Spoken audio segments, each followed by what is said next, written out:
si on s'éloigne un petit peu du col de Vence, c'est vrai qu'on a toujours l'habitude de parler du col de Vence. En fait, il faut préciser qu'on parle du col de Vence, mais c'est un petit peu un abus de langage, c'est-à-dire qu'en fait, c'est pas le plateau de Saint-Barnabé. Le col de Vence, c'est un col, en fait. Hein. Et la zone qui est intéressante, c'est tout le plateau de Saint-Barnabé. Donc Saint-Barnabé, c'est un petit hameau qui se situe au bout d'une toute petite route et qui part, cette petite route elle part justement un petit peu après du col de Vence. Donc il y a peut-être 2-3 km pour arriver à ce hameau. Et donc c'est une zone plate et donc entourée de montagnes, et tout cet ensemble forme le plateau de Saint-Barnabé ou le plateau de la ville. Donc voilà.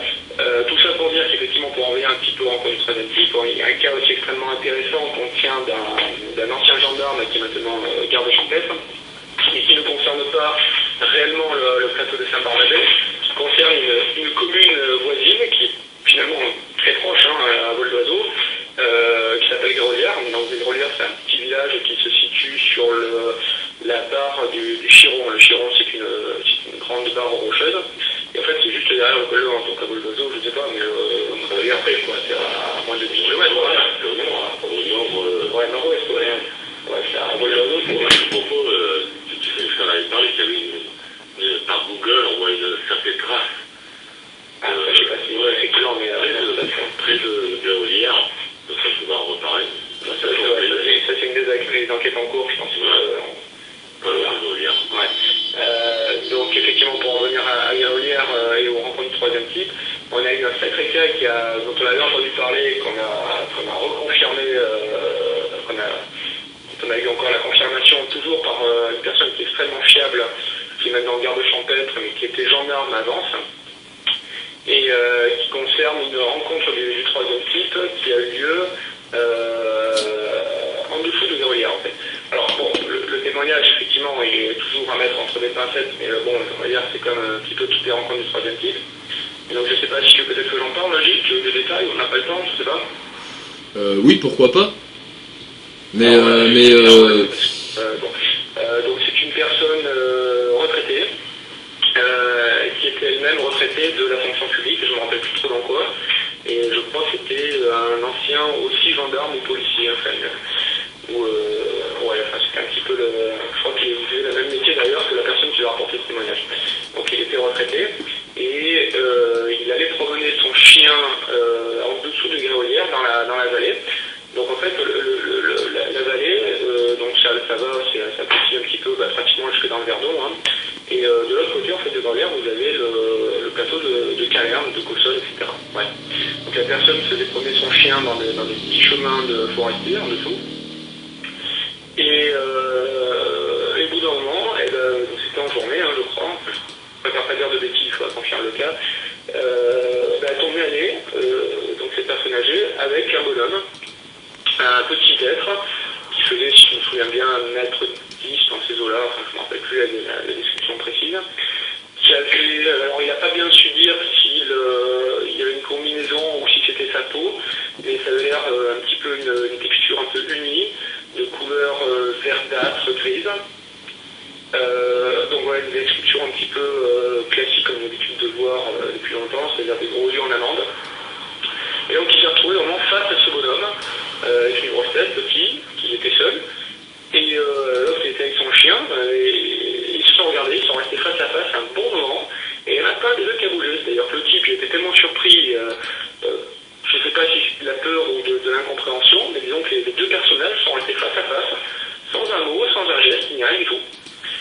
Ça a duré un bon moment, et donc le retraité ne s'est pas enfui, n'a pas bougé, et puis au bout d'un moment, donc le petit être en face lui a tourné le dos, et puis il est parti en direction opposée, et puis il a perdu de vue quand il est parti derrière des buissons dans la forêt. Donc la personne, finalement, elle est restée sur place, complètement, je veux dire, peut-être, je sais pas dire que par la peur, ouais, peut-être, je sais pas, si c'était peut-être plus par l'incompréhension que par la peur, parce qu'il n'y a pas eu de réaction ni négative ni quoi que ce soit. Et donc voilà, donc l'histoire est toute simple, elle s'arrête là, il n'y a pas eu de suite. Et voilà, donc on tient ce témoignage extrêmement simple, on va dire. Mais bon, la personne est fiable, elle a été rapportée par une personne encore plus fiable qui est toujours en poste aujourd'hui, qui s'appelle Michel M, qui habite dans un petit village des gorges du Verdon, enfin du parc du Verdon. Donc on pourra avoir le témoignage, etc. Il n'y a pas de problème. Donc bon voilà, donc ça fait un cas de plus, ça reste un témoignage, ça ne prouve rien, si on est bien d'accord. Mais disons que ça ajoute un petit peu de mystère, un petit peu à la zone, et qui ne s'arrête pas heureusement au col de Vence, qui concerne vraiment tout l'arrière-pays. L'arrière-pays, la Haute-Provence, les Alpes de Haute-Provence, il y a plein de choses qui se passent. Tout les départements du sud-est, c'est pareil, il y a déjà deux enquêtes, puis j'en ai vu d'autres qui sont dans la nuit, pareil, je ne pas des choses aussi. Donc c'est vrai qu'il n'y a pas que le col de Vence. Peut-être parce que bon, il est devenu célèbre, beaucoup de gens en route, mais bon. Ok, donc... la région qui est touchée.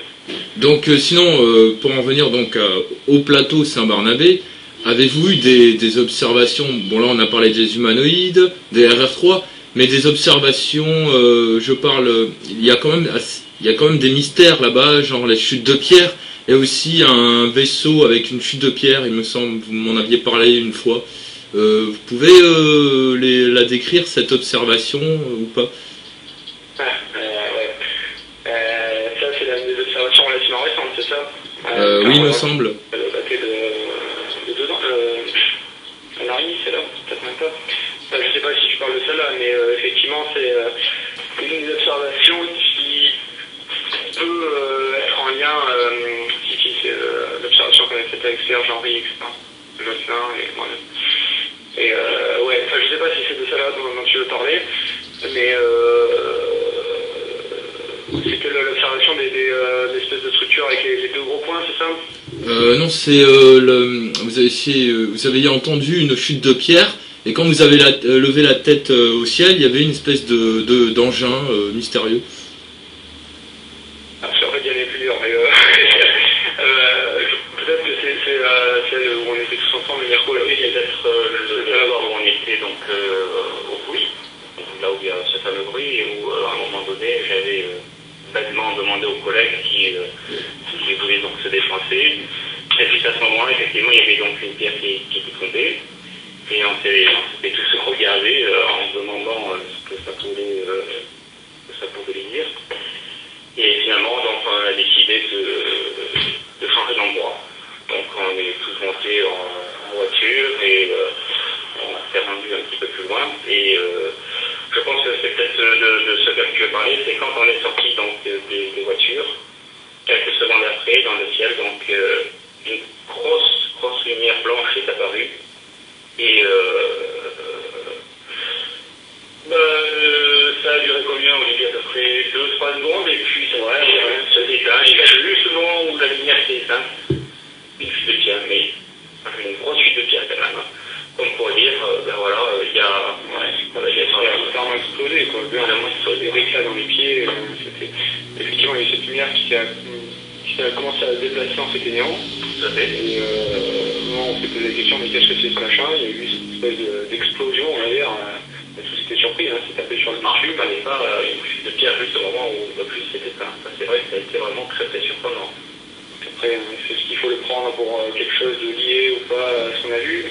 Et donc c'est des petits indices, c'est jamais des preuves, faut pas croire non plus qu'on arrive à trouver le lien entre les deux, mais disons que c'est des choses on va dire troublantes qui se cumulent, voilà. Donc il y en a plusieurs. Alors, il y a plusieurs fois, il y a eu ce genre de manifestations, disons d'enchaînement de choses un petit peu bizarres, à la fois de proximité aérienne qui se sont produites. Ok, bon, je pense que là on va faire pas une petite pause, mais disons qu'on va s'occuper des questions des internautes, parce qu'apparemment il y en a beaucoup. J'ai cru voir qu'il y en avait 21 maintenant. Donc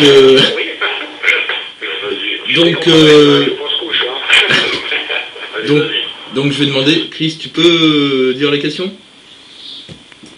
Oui, alors on va faire des questions. Est-ce que vous l'entendez déjà? Pas très bien, si tu pouvais Vous m'entendez?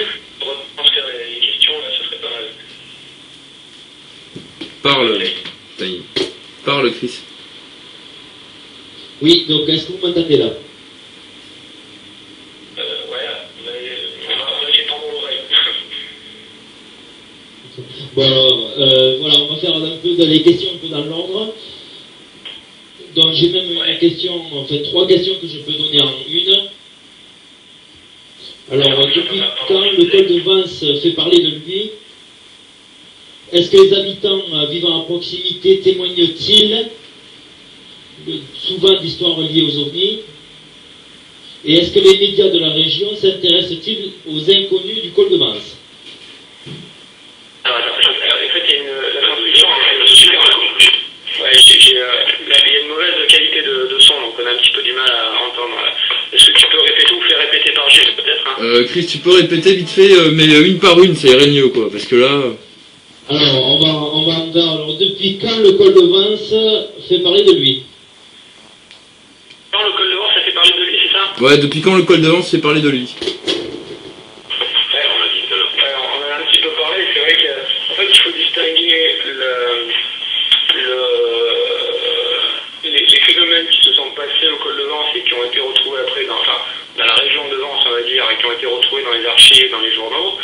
Il y a cette période-là, donc où effectivement on peut remonter aussi loin finalement qu'on a des traces écrites dans les archives, à savoir effectivement différents cas, notamment au XIXe siècle, où on a eu les Vensois ont observé plusieurs fois, c'était retranscrit dans les journaux de l'époque, enfin les quelques écrits qui restent, où les Vensois auraient vu des lumières qui se déplaçaient, donc des choses complètement irréelles, qui sortaient de nuages, un petit peu comme si c'était des nuages en ébullition, etc. Donc il y a des cas extrêmement bien décrits qui ont été retranscrits dans les archives de l'époque. Et on a essayé d'en mettre un petit peu une bonne partie dans notre ouvrage. Donc ça, effectivement, c'est des cas qu'on retrouve lorsqu'on creuse. Ensuite, donc il y a eu on va dire la période où le col de Vence a commencé à être reconnu, on va dire. Donc ça a démarré vraiment avec les bouquins de Tarade et de Robert Charlot, de Guy Tarade et de Robert Charlot. Donc ça, je pense qu'ils pourront en parler, enfin moi, Guy, il pourra en parler, Robert, ça, je suis un peu plus difficile.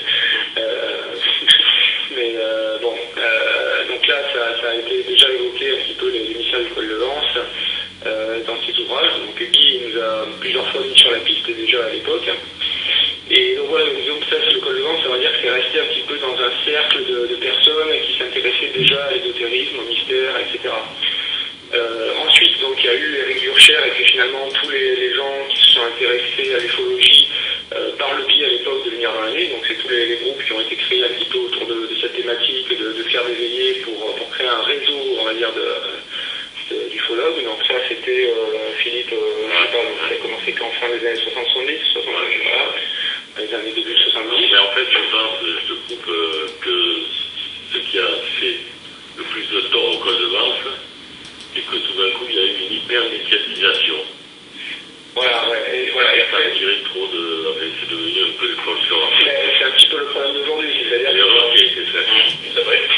Il y a une médiatisation, on va dire, de ce qui se passait là-haut, alors qu'il y avait d'autres points qui pouvaient être intéressants aussi. Donc il y a une médiatisation du cas, notamment dans les années 90. Et aujourd'hui, on se retrouve dans une situation où, malheureusement, le fait de médiatiser parfois pour des choses qui ont été fausses, on s'est retrouvé finalement avec un peu des choses intéressantes et puis du grand n'importe quoi. Et voilà, et ça le problème, effectivement, c'est que ça... Alors, l'avantage, on va dire, que ça a pu intéresser peut-être des gens qui ne s'intéressaient pas du tout aux ovnis, à ce qui pouvait se passer là-haut. Donc ça, ok, c'est une bonne chose. Les gens ont vu ça dans les journaux, dans les matins, à la télé, etc. Donc ils se sont dit, ok, pourquoi pas. Et j'espère que ça a ouvert finalement un petit peu la voie ce qui se passait là-haut. Et voilà. Et la contrepartie de ça, c'est que comme il y a eu beaucoup de n'importe quoi, et encore aujourd'hui ça continue, on a aussi des choses qui sont divulguées au public et qui sont complètement erronées, pour ne pas dire bidons, voire manipulées et montées. Donc ça a attiré aussi toute une population de gens qui s'intéressent aux ovnis, qui sont complètement soit allumés, soit franchement sectaires,